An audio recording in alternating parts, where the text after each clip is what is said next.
This podcast is proud to be part of the TalkSport Fan Network. TalkSport. Powered by fans. It's a goal!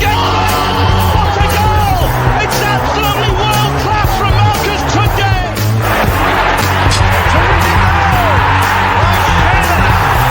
Johnson puts it in the air. Aidan Flynn wins the goal!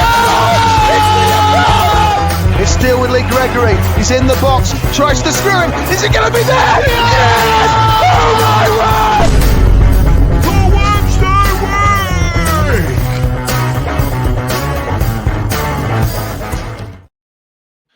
Hello, good evening. Welcome to another episode of the Wednesday Week. Tonight, I'm joined by Matt Lax from, I want to say, is it New York Talk, pal? Is that right?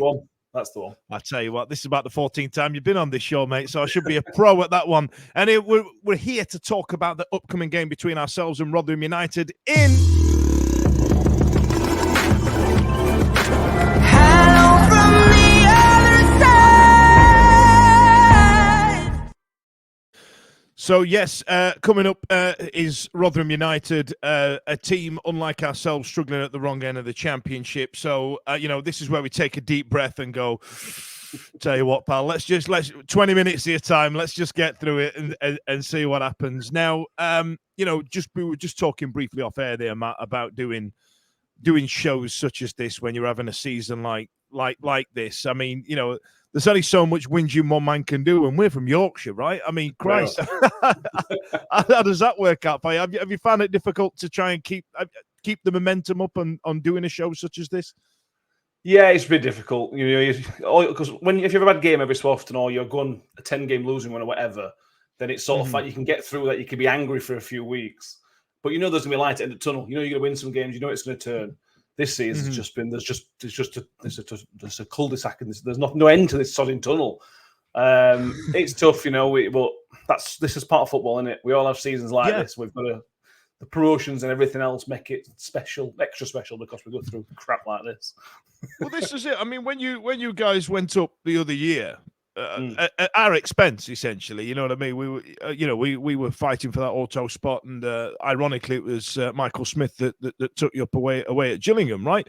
And you're kind of like, well, this is again, like you said, this is what football is. This is what it's all about, and it gives us something to shout and scream about. But then when you're playing in League One and you're away at Fleetwood 3 times in 3 weeks, and you're kind of like, Christ, I can't keep this on.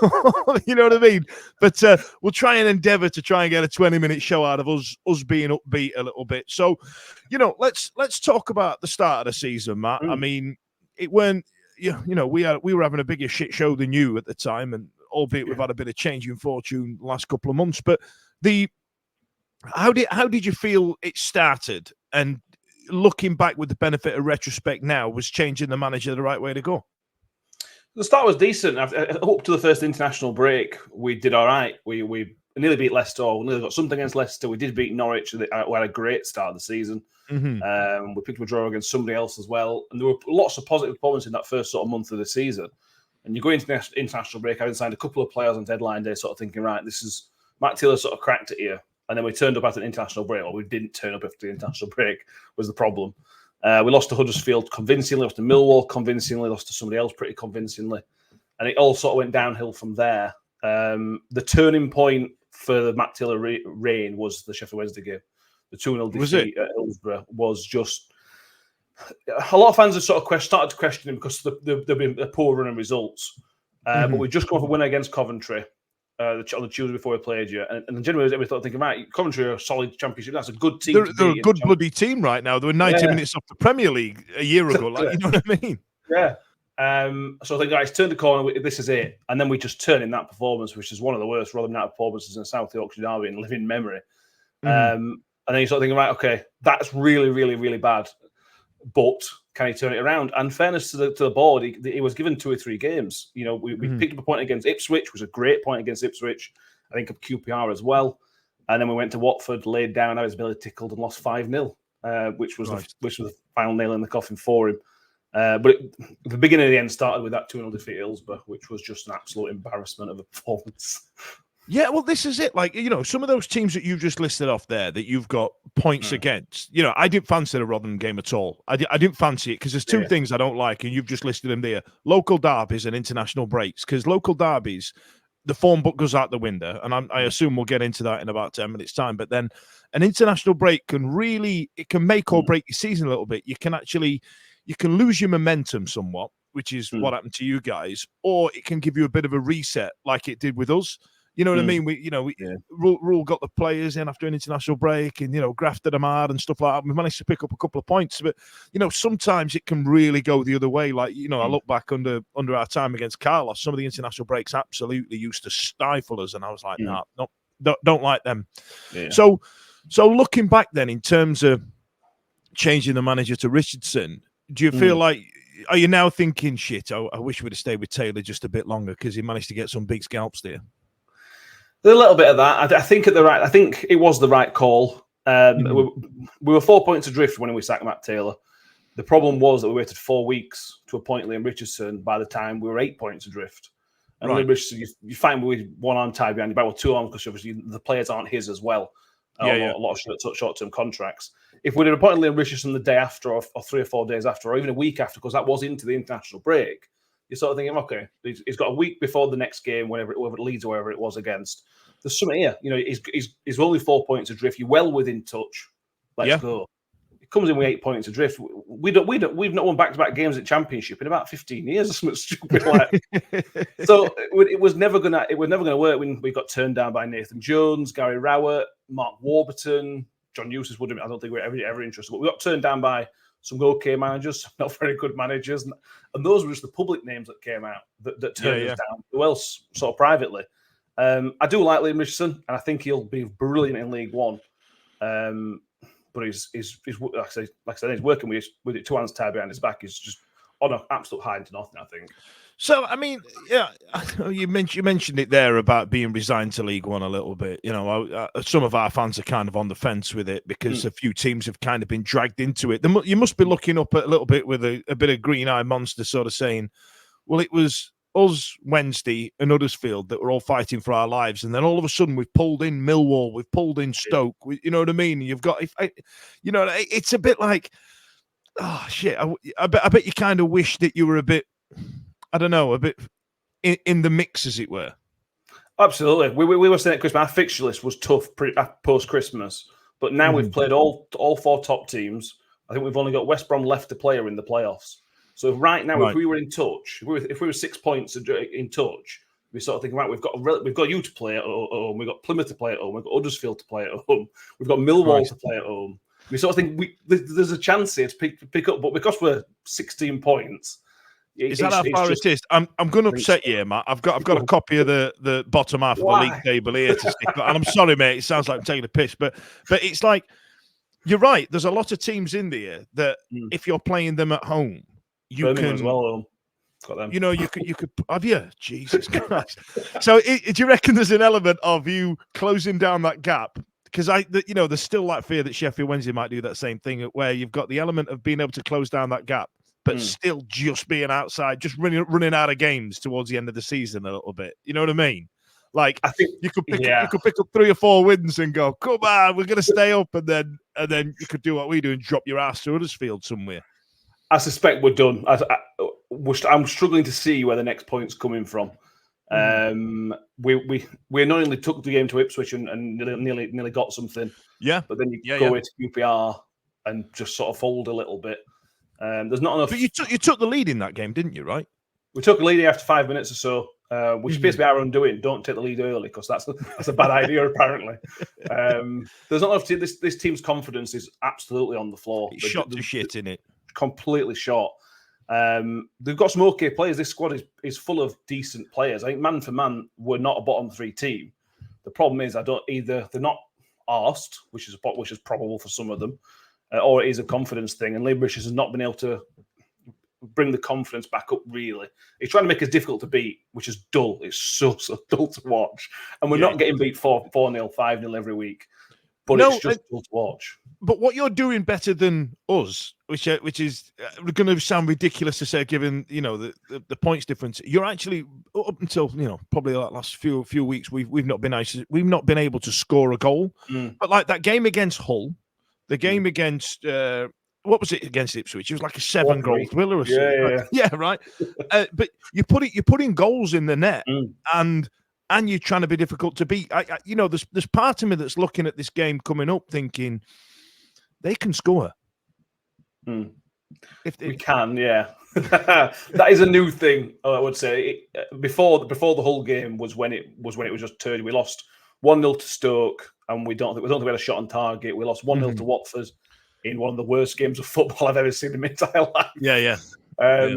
But that's the thing. We can have a 4-3 epic against Ipswich and properly take the game to a promotion chase team at their own place, and then just not have a shot on target at home to an average team like Watford.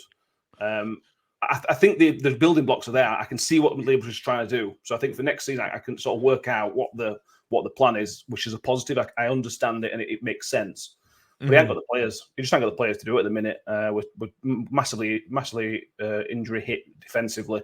We're relying on Jordan Hugill and Tom Eaves, which is never going to work that well. Jordan Hugill absolutely fascinates me as a footballer, because when he got that West Ham gig, I thought, you know what, he's probably earned that. Fair play to him. You know what I mean? He's been scoring goals. Fair fucks. I'll give him that. And then that went to shit. And then he seems to have been to about 7 clubs after, or whatever it is. And he just can't find his scoring boots. He's one of them players whose career seems to have really fallen away. And there's part of me that feels a bit sorry for him. Yeah. If I didn't have to watch him every week, I would probably feel sorry for him as well. I get the feeling. We signed him last January on a 3.5-year contract, around 31. But you must have thought, like, we've got somebody who's got goals in him here. There must be part here. Last season, they did it. He got 4 or 5 goals in 3 months, whatever, and they were crucial goals. They were, other than one, they were all match winners. They were really, really important goals. And up until Matt Taylor left, he was performing pretty well. But now he just looks like a guy who was here for payday. He looks like somebody who's happy that he's got 2.5 years left on his contract and will just happily take the cash. He's not. I don't know whether his legs have gone or whether he just don't want to run. It's one of the two. But it looks like but either one's not very good. His fourth choice at the minute is behind Tom Eaves, is behind Charlie Wyke and behind Sam Nombe. If he didn't play on Saturday, I'd probably be quite happy with it. I didn't see him on pitch because he's causing more problems. He's one of those that's a bit of a shit house. But if you're not winning the fouls, well, you're not really helping your team there. You're just some geezer diving around on the floor, aren't you? And that's exactly what he has been this season. He's hurting us more than he's helping us at the minute, which is one of the reasons where we are. Christ. Oh, bro. I honestly, I feel for you. Having been in this situation as well, like, you're like, oh, God, I bless you. And like trying to, and bear in mind as well, I wanted to do this show because we share this show a lot. And the reason I wanted to do it is I used to go and watch Rotherham with my dad every other week. Like, so, that he used to follow Leeds and I was following Wednesday. And we used to agree when we had a spare weekend and it were a away day we couldn't go to, we'd go to Millmore, right? And we're going, that's kind of what I got brought up on, and I'm going back Sean Goatee years as well, and Warney when he was a player, and all going back that far. Good old days. Yeah. Do you know what? They were fun. They were like they were League Two bollocks. But I tell you what, I had a good day out, and I remember those toilets underneath the main stand, like which is essentially. And now, if you're listening, it was literally just a room that had no roof on it, with a trough around the middle of it, and you just go in and piss up the wall and come out. It was you couldn't write it, and then there'll be a certain. You don't get that nowadays. I know, right? And then there'll be a certain generation that also remember the Tivoli as well on a Saturday night. Before me, that one, sadly. Oh, did you miss it? Oh, man. I've never seen out like it because it was dressed up like a working men's club, but it was 10 quid for women and 15 quid for blokes, and it were all you could drink. And that place made me a man. You know what I mean? So the amount of times I got thrown down those metal steps out the back and all the rest of it. But listen, let's talk about the club a bit, because there must be a point where you're getting really frustrated by being that club that is absolute dynamite in League One, but Championship seems too far away. Do you think it's a lack of funding or the size of the club? Do you really blame the chairman, or do you just think we're up here against the big boys who've got their parachute payments and stuff like that? How are we really going to compete against that? Because I'm kind of looking at it now, because we're not skint, but we can't spend money because we got caught cheating the other year, and apparently that's still an issue. But you know what I mean? And now if Sheffield Wednesday go down, I think it'll be a few years of doing what Rotherham are kind of renowned for now, because it's been 10 years you keep bloody doing it now, isn't it? How long's it been? Last season was the first time we stayed in the division for 7 years, something like that. Yeah, I mean, the changing manager, since Paul Warne left, I think that's shone a light on how badly the club has been run behind the scenes. And how good a job he was doing. Exactly. He was holding everything together. It's just the training ground's been out of our service for about 3 weeks by all accounts. We're training on the pitch at New York Stadium, so get ready for an absolute trough of a pitch on Saturday. There's questions of Tony Stewart now. You know, there's the interview against Leeds United before the Leeds United game with the managerial search, which I'm sure everybody's seen, which was an absolute car crash of an interview. The stories coming out when Alan Stubbs was around of stupid things he were doing to show off and try to play Billy Big Bollocks in front of his mates. The club isn't ready for the Championship behind the scenes. The training grounds, it's just some porta cabins and a pitch that obviously is not really working as a pitch. The stadium's lovely and it is great, but that's not enough. You need to have the facilities behind the scenes, and that's one of the things Lewis has talked about a lot, is that he wants to be here to sort of build a club. He don't want to be here just to try and stay in the Championship. He wants to build something and make it better. And the old saying, make it better when I leave, kind of thing. We're all getting frustrated now because we've had enough chances to be here. You know what I mean? How many more times do you want to be in the Championship and balls it up? You're doing something wrong. I mean, it's only 9 years ago that we went down with 23 points under the same ownership. Well, they haven't learned the lessons because we're going to be doing the same sort of thing now. So there are now more questions. Personally, I think it's time if somebody could come in with decent, not even decent money, fresh ideas and an idea of how to build the club. I think the time's right. They're probably going to, if we are going to go down. If things don't go well next season in League One, you're then potentially going to taint Tony Stewart's legacy, which has been an amazing thing he's done for the club. But I think he's going to be close to hurting his legacy if he stays on too long. Yeah, because being from Rotherham myself, like there's a weird thing because when you were playing at Millmoor and it was like you're always the plucky underdog. There was always like, well, bloody hell, Rotherham are doing well. Christ Almighty, I can't believe it. And you go, oh bloody hell. And then when they got that stadium, I thought this is them stepping forward into being a proper football club. And now there's a podcast that exists, right? Your show, there's a podcast about Rotherham United. I don't know if there's one about Walsall. Do you know what I mean? Clubs of that ilk. So you're kind of like, okay, so the makings are there, and Stuart's set you off on a path going forward. But you must be thinking now, what's next? What's the next league? Stadium tick. We stayed in the Championship for one season, and having that monkey off your back, you must have been like, come on now, bloody hell. And then the start you had, you were like, oh God, we're mid-table about 4 games in. Look at this here, because we were all sat there going, well, we're doing shit, but there's always Rotherham. For God's sake, Rotherham are doing well. Like, what kind of bullshit's this? Classic Rotherham, get his hopes up and then dash them very quickly. We've employed Rob Scott as now first ever director of football. So again, a potential step forward, but you never know with these things. That could just be a name, and nothing's changing. So that was only in December, I think. So we've got to wait for the time being and see what happens. The club should be investable. We're basically debt free. The stadium's lovely. There's plenty of plots of land you could buy in Rotherham and build an even half decent training facility. So our problem is that we're limited fan base. Our fan base will grow over 10 years, but it's not going to go to 50,000, 40,000, maybe even not 30,000. So then there's a limit on what somebody might come in and sort of put in. That from that point of view, but. We're ready for the next step. The club is ready for the next. Of fans, you're always ready for the next step, because that's what you want. Yeah. But I think the club is ready for somebody to come in and just invest. I don't know, 10 million quid on a new training facility. 5 million quid on a new facility. Yeah, because to try and turn our club around and try and take it, it's going to cost you hundreds of million, right? Yeah. With you guys, it isn't. But I feel like the issue that Rotherham's got is the history of the club just isn't there enough in terms of the two Sheffield clubs. Because they. When I was a kid, my school was full of Sheffield Wednesday and Sheffield United fans. I was.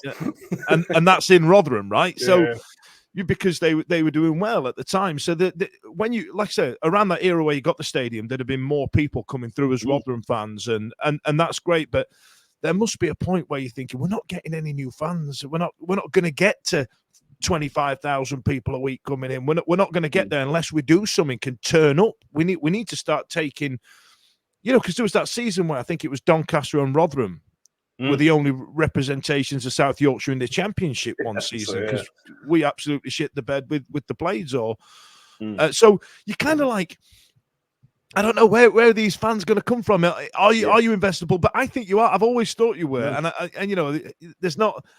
God, there's going to be a lot of Wednesday fans listening to this going, "God, you will Rotherham get a bloody room, Fudge." But I feel like the area needs the rivalry, and that part of Yorkshire needs the rivalry as well. And because you're fighting against, Doncaster when they went tearing up the leagues about 20 years ago, they got a load of new fans, didn't they? And you just kind of missed out on that a little bit, I feel. We have gone up. So back at Millmoor, it would have been 4,000 and 5,000. Even in the Championship, I think one of the sort of highest, including away fans, was probably 9,000, 10,000. Every week now in the Championship, we're basically selling out. You're basically getting 11,000. This season, we had record season ticket sales. For this season, the worst season ever to have record season ticket sales. I think we did record season ticket sales. So it showed that people were engaging, and I think the stadium has helped. Like you're right, when I was growing up, there was like 2 Rotherham fans in my entire comprehensive school. And they used to just get teased and bullied all day. Oh, yeah, every week. But then my little brother's about 10 years younger than me. All his mates are Rotherham fans. Since really? It is building, it is working in terms of bringing those fans in. But if you're going to then start doing this, we're in an area now where everybody wants Man City, Liverpool, they're their real teams, and then they'll watch Rotherham if they can or whatever. We're in that era.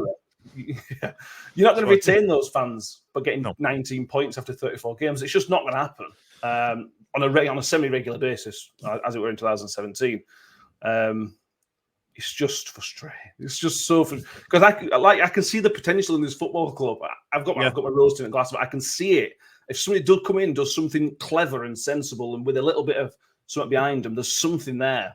But Tony Stewart's, he's not that rich. I think he's only worth about 30 million, something like that, which is nothing in football, is it?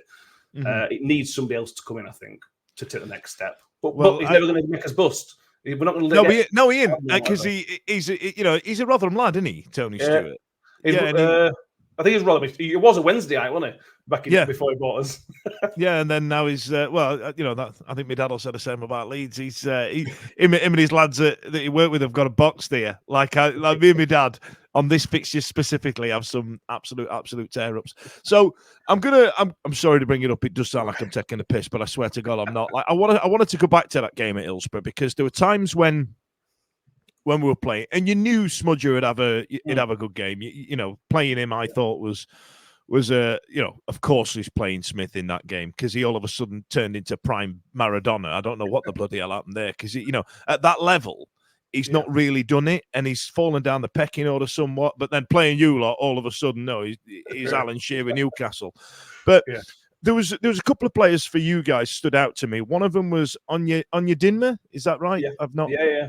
He's gone. I felt like he had a potential to do something, and then he's not there anymore, is he? No, he got injured, and I think he'd been out until March time. I also think that William Richard didn't particularly like his attitude. There were suggestions that he didn't come in for he was injured and didn't really come in for physio and things or something like that. Oh, right. I think. But that's just reading between lines. But on his day, he was brilliant on Dimmer. He's a really good championship player on his day, but he's just a bit lazy. Yeah, I mean, is there any players that are going to step it up one? Like, you know what I mean? Sure, have you got some players that are starting to subscribe to Rotherham? And I was going to say, bleed the colours and all that, but at our level, it don't really happen, does it? But not really. But there's some that are real club guys now, ones that have just subscribed to the area, subscribed to the entire Rotherham bullshit, and will relish the chance at playing Sheffield Wednesday. Yeah, I mean, Victor, the keeper's the obvious one. He's been here. He signed in COVID to 2020. Well, that's 4 years ago. And he's gone on to be one of the best keepers in the Championship. He's ridiculous. I know he didn't have it. It was probably at fault for the first goal, I think, at Hillsborough. But he is genuinely just a ridiculously good goalkeeper. He's well beyond us, but he really has bought into Rotherham. He sort of lives locally. He's just, the whole family is just sort of Rotherham fans now. The problem is there's a keeper, in the nicest way possible, he's a keeper. So he can't really influence the game unless we're doing badly. He's not going to have the influence you kind of want in a derby game. Other than that, no, not really. Hakeem Odoffin is well again plays centre half. So again, unless we're struggling, he's not going to impact the game too much. But he's been brilliant. He's been coming the last couple of years. He's one. But he would want to leave one on Smudge, for example. You know what I mean? He'd genuinely want to, you know what I mean? And I guess that's what I'm trying to get to, because there's been a point now where Iorfa's been out the team a significant amount and Ihekwe's come in. And he's been sublime the last few games. Like, there is no goes past him in the air. Like, I've never seen, like, he's a man possessed. So he's going to be difficult to break down. But I'm going to trouble you for a score prediction, Matt. And don't get me wrong, like, this has got banana skin and ruining our momentum written all over it, this game. You don't want a local derby when you're trying to piece together a bit of a run. No, you don't. True. You also don't want a local derby when you're one of the worst teams in the championship. Yeah. There's a genuine worry that this could get silly for you, and we could get spanked 3 and 4-0. There's a genuine worry amongst Rotherham fans that it could turn badly. But I think when we played you at your place, I think there was a little bit of that from our side, that you were doing so badly, and we were positive that you were worried. The roles are kind of reversed this time round. We were we'd not won all season, and we just happened to get ours against you because the local derby factor was in there. And I feel like the roles have reversed a little bit now. And there's an element of you ending the shitty run that you're on against us, and I feel like it's got that written all over it. It wouldn't surprise me if you guys win 1-0. It wouldn't. I can't. I think. Also, the Royal factor, I'm so impressed with Danny Royal. Really annoyingly impressed with him. I think he gets these kind of things. He showed in the reverse fixture that, although I know we're not your main rivals, or one of your main rivals, he understood it was a derby and he played into it. And it worked really, really well. I'm not convinced Liam Richardson's a much more sort of standoffish kind of guy. So I don't think Matt Taylor didn't play into it all. So I don't think Liam Richardson will play into it either. I'll just 3-1 Wednesday. I'm not. Jesus, I'm as pessimistic about this game as I ever have been. I think against you guys. Really? I reckon New York's terrible against you and all. I don't think we've ever won it league. Oh, really? It's in league. Oh, we won it COVID season when there were no fans there to enjoy it. You couldn't even enjoy it. But yeah, I honestly, like you say, it could be a massive 4-5-0, or you could just turn up, kick 10 bells out of us, and win 1-0, and I wouldn't be surprised at either. No, I really wouldn't. God, but I love this game, and I like it when there's us, Doncaster, Blades, yourselves, all in that league. Even Mansfield, come and join the party, lads. Huddersfield from up there, come on down, you know what I mean. And when there's a big group of us, I absolutely love it. As much as I say I don't like local derbies, but when there's a big group of you, it just seems like a right old ding dong, doesn't it? Like big game. I'm all right with it. Great. Yeah. Absolutely. Listen, Matt, thanks a lot for joining us, pal. I don't know what to say. And if you do go down, or if you stay up, well done. If you do go down, I wish you all the best next season. Cheers, pal. Cheers, mate. See you later.